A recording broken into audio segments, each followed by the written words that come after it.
higher. So with that, be happy to open it up to a few questions. Chad. Good morning. Thank you. Obviously, there are some Republicans who are concerned about this question of handling the debt ceiling the way Mitch McConnell has set it up. I realize that Republicans aren't going to vote for this. They might on the procedural vote here.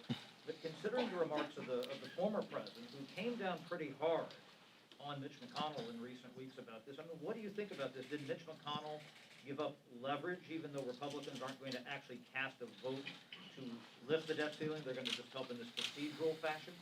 Let's keep in mind the debt ceiling is in such a devastating position because Democrats have spent trillions of dollars this year already on things like day one, the $1.9 trillion spending bill that had nothing to do with COVID. It was about bailing out failed states, giving money to people, paying people not to work.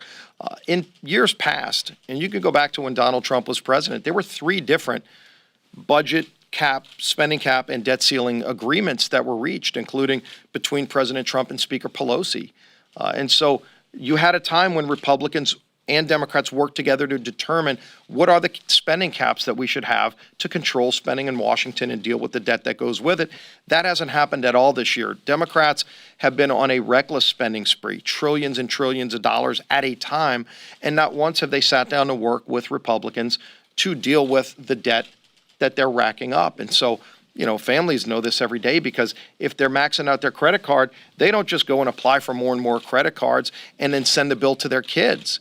They sit down and figure out how to put a limit on spending. That hasn't happened in Washington. So the problem, you know, whether you look at how the Senate's going to handle it, the real problem is that Democrats from Joe Biden to Nancy Pelosi to Chuck Schumer have not sat down with Republicans to have those same kind of agreements on how to limit spending. They don't want to limit spending. They want to keep spending more money, which shows you they haven't even paid attention to what voters said in states like Virginia, but also in New York and New Jersey.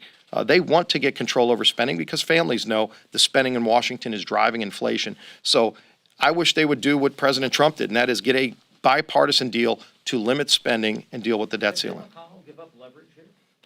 Well, you can argue how the Senate's going to deal with it. The problem is Democrats refuse to admit that there's even a problem. You know, we can talk about where the leverage is to fix it.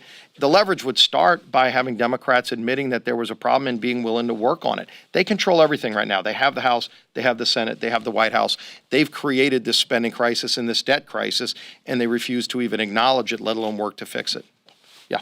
Scalise, this is a question for you and for Chair Stefanik.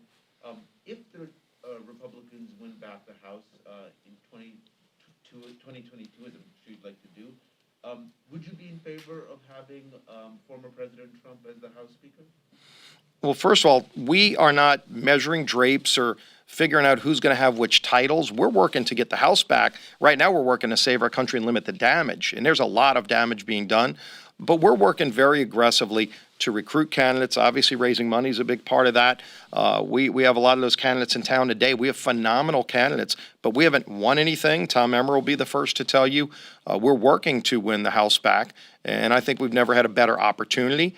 But anybody who starts trying to measure the drapes or figure out where they're going to put the trophy usually doesn't get it because they're not focused on the right things. We're working on getting it back right now, and I'll let Elise answer as well. Yeah, we do not measure the drapes. We are working to earn a historic majority from the American people. And look, the past November elections demonstrate that Democrats are losing the support of the American people, particularly Joe Biden, but Democrats across America, including the overwhelming wins by Republican candidates in New York State, whether it was some of the ballot initiatives, whether it was the suburbs.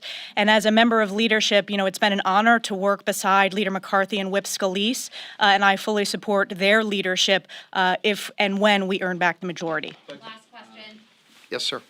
Congressman Scalise, do you believe that Representative Boebert's Islamophobic comments about Representative Omar were wrong? Well, first of all, if you look at what Lauren Boebert said, she came back and apologized.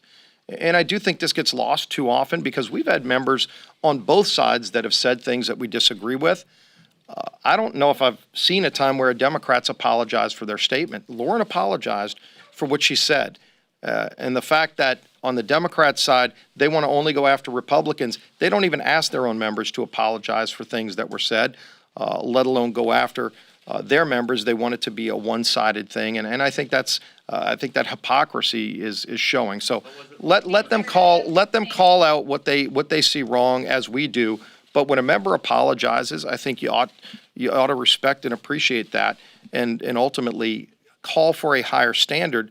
But it starts with the members themselves acknowledging if they said something that they shouldn't have, to come and apologize for it, and then move on. So appreciate that.